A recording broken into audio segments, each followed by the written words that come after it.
Tonight on PrimeTime Politics, facing down possible Trump tariffs and boosting border security. We're all in this together as Team Canada, and we'll get this done. How are Canada's leaders answering the challenge? We get the view from a former Canadian ambassador in Washington, David MacNaughton. And he's lost control, but he's trying to hold on to power. When it comes to supporting everyday Canadians, he would rather support himself than give them a break over the holidays. The government's GST holiday bill moves through the House, with the Conservatives coming out against the plan. Our strategists weigh in on that and on the effort to keep a united front when it comes to Canada-US relations. This is Primetime Politics. Hello, I'm Andrew Thompson with you tonight. Michael Serapio is on assignment. The opposition leader is accusing the Prime Minister of breaking the Canada-US border. That's the message from Pierre Poilievre in the wake of yesterday's First Ministers' meeting on the tariff threat from President-elect Donald Trump. Poilievre says the Trudeau government's inaction on border security is forcing provinces to pick up the slack. So we have Quebec sending in the Sûreté du Québec, their police force, to secure the border. Premier Smith, common sense leader, is proposing to use drones, provincial drones, and other police law enforcement measures from her province to secure the borders there. I understand Doug Ford is looking at something similar. So now, because Trudeau has so thoroughly broken the border, we're getting a patchwork of premiers who have no choice but to try and hold the border together with bubble gum, Scotch tape, and elastic bands. You heard the Conservative leader mentioning the Premier of Ontario. Here is Doug Ford today with this message about talks with Justin Trudeau and his counterparts. Positive conversation. We look forward to tightening up the border. All the premiers agree, the Prime Minister agrees, and that's exactly what we're going to do. Some of the premiers don't have the same calmness that you're having. Well, I just take the positive approach. We're all in this together as Team Canada, and we'll get this done. Let's talk more about Canada's response to the tariff threat since that social media post from Donald Trump on Monday. David MacNaughton was Canadian ambassador to the United States during the first Trump administration, playing a major role in the renegotiation of NAFTA. He currently serves as president of Palantir Technologies Canada. Mr. MacNaughton, good to see you. Well, it's good to be here. So I want to begin with this question. We've now had 72 hours, essentially, since that post from Mr. Trump threatening the 25% tariff. In that time, how would you assess the political response from Canadian leaders? Well, I think, the Prime Minister and the Premiers had a conversation last night. I was not part of that discussion, but I understand that there was general agreement to work closely together. I think it's really important this time under President Trump, as it was the last time, that the federal government and the provinces work together, that the business community and labor work together with the government. I mean, there are obviously differences of opinion on a variety of issues, but this is this is a big threat to Canada's prosperity, and we need to hang together at least in terms of trying to figure out how we put our best foot forward. Well, I want to ask you about the provinces and the federal government. What do you make of the fact that we are seeing some different messages from different premiers when it comes to the border, when it comes to energy? Is this essentially playing into Mr. Trump's hands here? Well, as I say, I think that last night, from what I understand, it was a good discussion.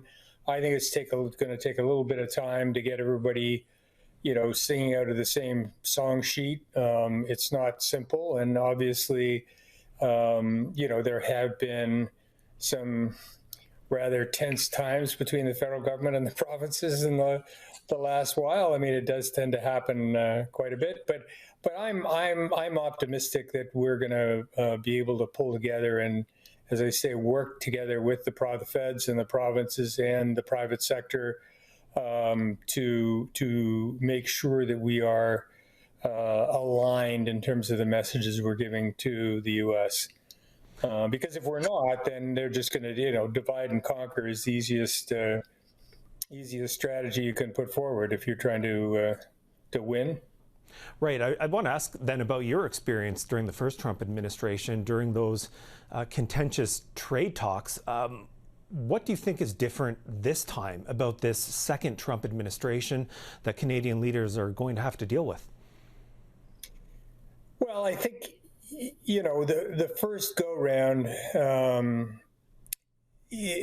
think President Trump, he was new at the job. He had recruited a bunch of people who he didn't necessarily know, he hadn't worked with, and everything else. I mean, the group he's assembled this time is, are people that he feels very close to. He thinks he can, that they will, execute on what his strategy is. But I got to tell you, I mean, the first go-round was no piece of cake. I mean, it was very challenging. It was something surprising that would happen almost every day. But we did get through it. And again, and I want to emphasize this, we got through this because the first time, because we put partisanship, to the side. I met with every single premier in the country, met with their cabinet, met with business leaders. And we worked together as a team, and we were able to be successful. And I obviously went around the United States, met with governors and business leaders there. But this is a time for us to to put partisanship aside and try and work together. It's not going to be easy because there are some fairly substantial differences of opinion on some of the issues that the U.S. is concerned about. But I think we can do it. Okay, well, we know they are concerned about border security. So I want to ask you about what comes next on that front, because we did have federal ministers coming out of the meeting yesterday with the premiers saying the government is already taking action at the border, but there could be some additional spending in the offing. The public safety minister says, one goal is to reassure Canadians and Americans about border security. What do you think that needs to look like to be an effective answer? Well, I think if you go back a few years, the reality is that we were getting a lot of people coming across our border from the south to the north, and the whole Roxham Road thing and everything else. Obviously, we've got to be concerned this go round if, in fact, President Trump follows through with his promise to send a whole bunch of people that are in the United States out of the United States. I mean, obviously, for our own protection and everything else, we need to make sure our borders are secure. But, look, on defense and on security and even on the things like the president mentioned, fentanyl, I mean, we share the same concerns. The same thing with defense. I mean, across the Arctic is Russia. We need to, make sure that we are a reliable partner of the United States on defense and security, and we need to assure Canadians that we're actually doing whatever we need to do as a country to police the longest border between two countries anywhere in the world. It's going to be challenging, but I think we need to. Anybody who says we're doing enough right now isn't correct. We need to do more for a variety of reasons, and hopefully we can get that done over the next little while and reassure Canadians and Americans that we're protecting our citizens. Okay, we have time for one last question, so I want to ask you this. You told the National Post this week that Canada should consider a single minister as the point person on this in Washington. So let's delve into that a little bit more. Why do you think this would help our dealings with the new administration and other key political actors in the Capitol? Well, I think it's important that they see, there's one place to go for, if you want to get something done with Canada, here's the place to go. It isn't to 5 different ministries and 5 different deputies and all that kind of stuff. The reality also is that there needs to be a whole of government approach to this, and so the Prime Minister, I think, needs to make sure that one person, it doesn't mean that the other ministers aren't going to be involved. He set up the Canada-U.S. Cabinet Committee. There'll be lots of discussion there, but the reality is that sometimes you need to have somebody who can actually make things happen across ministries. And we found that in the first go round, and I think, it needs to happen now. So that's what I would do if I were the Prime Minister, but I'm not. So we'll see what happens. All right. Well, you are a former Canadian ambassador to the United States, David MacNaughton. Thank you so much for your time on this. Okay. Thank you. Take care. Time now for a look at what else happened in politics today. The cost of a politically driven, unrealistic ban, if implemented, will sadly mean replacing a sustainable industry with a $9 billion burden to Canadian taxpayers. BC salmon farmers and Indigenous leaders say the government's decision to close down part of their industry will cost taxpayers billions. Citing an industry report, the advocates say the move will also result in a loss of over $1 billion in economic activity and 4,500 jobs. Earlier this year, the federal government announced a plan to ban open net pen salmon farming by 2029, citing risks posed to the wild salmon population. Prime Minister Justin Trudeau spoke today at the Sustainable Finance Forum. In a side-by-side talk with Liberal MP Ryan Turnbull, Trudeau defended the Liberal government's carbon tax, but also spoke about the balance of fighting climate change with addressing affordability, arguing the government can address both concerns at the same time. Keeping affordability at the heart of everything we're doing for the environment is not just a nice to have, it is necessary to have if we're going to hold the political consensus to act on fighting climate change. It's almost like the And Conservative leader Pierre Poilievre is opposing the plan for a 2-month GST holiday on a range of items. He says it's irresponsible and will drive up the cost of living. Here's reaction from the government House leader with that bill moving through the chamber today. He doesn't actually care about what Canadians are going through, because if he would support this measure, because it's something that as of December 14th is going to be in place, and it's going to have a real impact for people who have to buy these items no matter what. And here's an opportunity to give them a break, and he's saying no. All right, well, for more, let's turn to our strategy panel. In studio with me is Stevie O'Brien, a former chief of staff to Liberal ministers. She's now a senior advisor at Macmillan Vantage and counsel at Macmillan LLP. Jordan Paquet is a former Conservative strategist. He's now a senior consultant at Blue Sky Strategy Group. He's in Charlottetown. And in Vancouver, Kennedy Stewart is a former NDP MP and mayor of Vancouver. He's now an associate professor of public policy at Simon Fraser University. Hello, everyone. Oh. Hey there. Jordan, let me start with you, because we have the Conservatives now opposing the GST holiday, saying that it's inflationary, that there should be some longer-term affordability solutions here. Is voting against this bill going to hurt Conservatives with Canadians when it comes to this GST measure? No, I don't think so. I think most Canadians have seen this as a vote buying measure. A temporary GST holiday over Christmas where people can save on a case of beer or save on a Nintendo isn't going to address overall affordability measures across the country.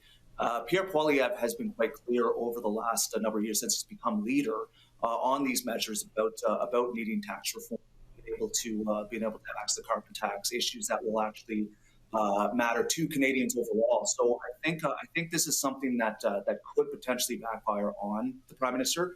I think Canadians have very much seen through it, and after 2 months, prices are going to go straight back up.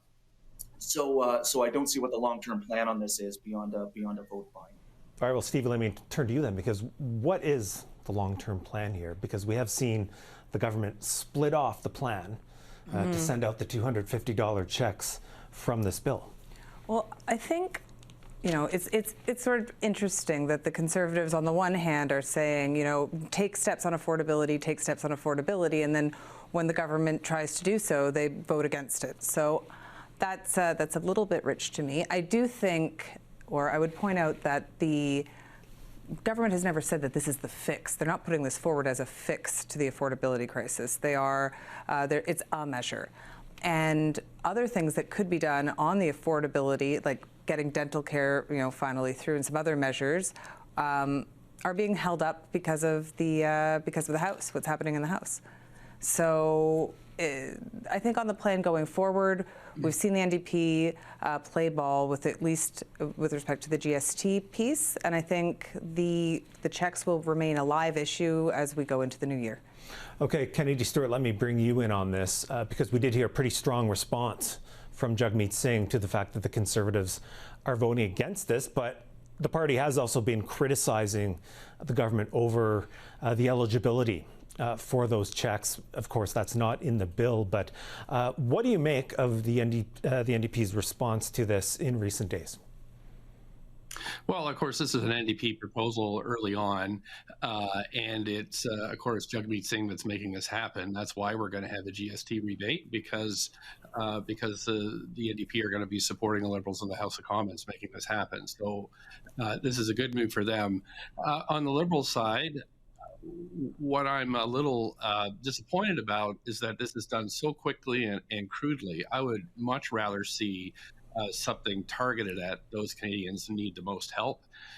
Just over $1 billion on the GST rebate could go a long way to target those that are living in poverty in Canada. And I think, again, they should be thinking it's too late probably for this measure, but for when they get to the checks, the $250 rebate, I would much rather see that a lot more targeted towards low-income Canadians. Okay, Stevie, then let me come back to you on this. Should the government not have seen this coming, this pushback from the NDP to this plan for the checks, that it wasn't going to enough Canadians? I think the government was I think the primary purpose for this move was actually to unstick the House.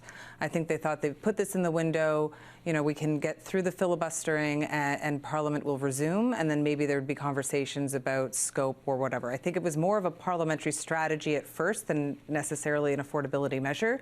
So I'm not sure that was necessarily gamed out. But now that we're in this part, I think now where we are, and it has been sort of removed from the initial bill, I think we'll likely see conversations continue. Jordan, let me come back to you. Do you think that kind of legislation is going to be able to get through the logjam that we have in Parliament right now? We did see it pause for this GST bill. How do you see this other measure playing out? Well, it clearly doesn't have the votes currently, and that's why they've had to split it off. The NDP have been asking for some additional room on it. But look, let's get back to the main point on some of these checks. And it was the Prime Minister who said recently that if you just send out checks to people on some of these measures, you're going to drive up the cost of inflation by that same amount. So I don't know how they're trying to square this. I mean, it's quite off-brand for the Prime Minister to be proceeding in this manner, and then to be wrangling with the NDP over these types of things. I mean, look, as far as the parliamentary blocks are concerned, it's clear that the House does not have confidence in the current government. I think we're getting past time for an election soon, but I mean, we'll see what they're able to work out with this particular measure. But it's clear they don't have the votes right now, so they're going to have to split it up. Okay, let's turn to the other continuing big story on Parliament Hill. Of course, that's the tariff threat from Donald Trump. We had the First Minister's meeting yesterday, and Kennedy, I want to start with you because you are a former mayor who's interacted with federal and provincial governments. The messaging that we've heard from federal ministers and from premiers, both before and after that meeting, what does it say about, I guess, the unity of Canadian political leaders going forward to address this very serious challenge? Yeah, I think that the Trump election poses a huge threat to the Canadian economy, and I don't think the premiers have adjusted to the new reality. Look, what the federal government has to do right now is to get the PBO, get the finance ministry, get the Treasury board to look at the implications of Trump's full threat, to say, like, what happens if we get a 25% across the board tariff, and then to spell this out for the premiers as to what this is going to do to our overall economy, which is going to be devastating. So what the feds can do is provide the expert information to the provinces and municipalities as to what to expect, get people ready for the worst case scenario, and that, I think, should bring people more together. This is you know, we underestimate Trump all the time. He's not going to get elected. He's not going to win his nominations. He does every time, and he does do the things he says he's going to do. So I would prepare for the worst case scenario. But in fact, it seems like the premiers at this point are just hoping it doesn't happen, and still bludgeoning the prime minister when we've all got to come together, because this is going to be devastating if it happens. Okay, Stevie, I want you to talk about the premiers as well, especially when it comes to the border, because you do have experience from your time in government working on border issues with the Trump administration. How do you see this? The fact that we are seeing these different messages coming about the border from premiers, and then we have the federal government saying, let's not squabble. We do have a plan, and we are going to be rolling out more spending. We are going to be showing Canadians and Americans the work that we're doing together. It is not 2016 anymore, and so in our first experience going through the Trump administration with a strong majority government, it was much easier to garner that sort of unity that's required to have a really robust Team Canada approach. We saw at that first time that it was effective in landing sort of the USMCA, you know, safely, or, you know, in at least it wasn't the worst case scenario. But it is very different this time. It's very hard in an election year to, or, you know, in approaching an election year to find that sort of unity. I was somewhat heartened hearing some of the things coming out of the First Minister's meeting last night. There seemed to be a willingness to work together and an acknowledgement. I'd say what we did in the past, what we did the first time around of demonstrating logic and showing the numbers and building those relationships with our American counterparts may be less effective this time. Trump knows those numbers. I think what he needs is a show, sort of like optics. He needs to, something flashy, something there. So I expect that will be part of the plan. Okay, Jordan, what do you make of this? Because we do see, you know, Conservative premiers, Danielle Smith, Doug Ford, just to name two, coming out talking about the border, talking about energy. How do you see this relationship between, you know, the political situation, the electoral situation in this country over the next year, and the very real need to deal with this threat? No, and it is a huge threat, and the premiers are laser focused on it. You can tell from their call as well. You have basically premiers from across the political spectrum, NDP, Liberal, Conservative, all saying the same thing, that we have to take better action on the border. We have to stop illegal drugs from coming into our country and then going to the U.S. We have to stop illegal immigration, tighten things up. So it's quite clear that the premiers are in lockstep. It's a matter of how now everybody can take that message to Washington and sell it. So beyond just trying to go to the Trump administration promoting this Team Canada approach, we're going to have to be targeting individual governors, congresspeople, senators who are in some of these states coming up to the midterm elections in the U.S. in 2 years that can actually make a difference and help have the U.S. kind of back down on some of these aggressive measures. Okay, we have a minute left, and I want to put this question to all three of you as quickly as you can answer it. You know, what does it say that it took a social media post from Donald Trump now to leading to all this promise of action on the border now and perhaps not years ago? Stevie, let me start with you. Very quickly, I think there's been a lot of action on the border that has just maybe not been in the news. One of the most significant things we did to secure the border was under the Biden administration, which was expanding the Safe Third Country Act. So I think there is a lot of work, but now it's just going to be a lot more public. Okay. Kennedy, your thoughts? Yeah, I'm not convinced that it's fentanyl and illegal crossings that are at the heart of this. I really think that Trump, that's almost the throwaway line. I think the 25% tariff is what we need to take seriously and get ready for it, because I think there's a very good chance it's coming. All right, Jordan, the last word to you in Charlottetown. Yeah, no, I agree. We have to get ready for it, absolutely. But Conservatives have been ringing the alarm bell for years on some of these issues on the border. And you're right, Andrew. It seemed to take a tweet or a Truth Social post or whatever it was from the South to force some action on this and have everyone taking it seriously. So we'll see what happens over the next couple of months. All right, we'll have to leave it there for now. I want to thank all three of you for your time on this. Thank you. Thank you. Towards the end of last week, Michael was on assignment covering the Halifax International Security Forum. And tomorrow, we'll bring you one of the interviews Michael conducted while taking part in the conference. A conversation with Canada's Chief of Defence Staff, General Jenny Carignan. They touched on a number of topics, including a controversial comment made at the forum about women serving in combat. Take a listen. Here in Halifax, we heard a U.S. Senator, James Risch, comment on women in combat roles.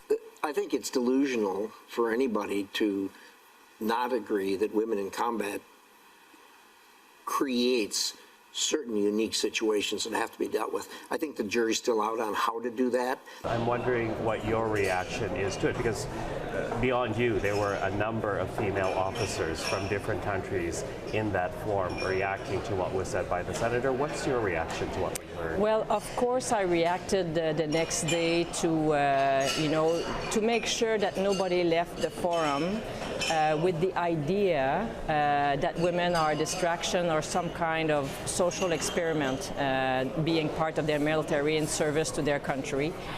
So of course I made an intervention to make sure that at least there was a counter argument to what was said. So just wanted to make sure that there was a different view that was what offered. Is that view? And the view is that women have been serving in the military for many years, and they have fought for their country for hundreds of years. The thing is that it has always been forgotten. Women have been demobilized after conflicts, and their history as fighters and warriors has been set aside and forgotten. So it's not a social experiment. With 39 years of service in the combat arms, I've risked my life in many operations across the world. I can't believe that we're still having this discussion in 2024. That was my reaction. And when we have women who step into harm's way, they deserve to be recognized for their contribution. That is Michael with Canada's Chief of Defence Staff. The full interview will be aired tomorrow night, right here on PrimeTime Politics. And you can see more from the Halifax International Security Forum on our website, cpac.ca. That is PrimeTime Politics for Thursday, November 28th. I'm Andrew Thompson in Ottawa, and for all of us at CPAC, thanks for watching. We'll see you next time.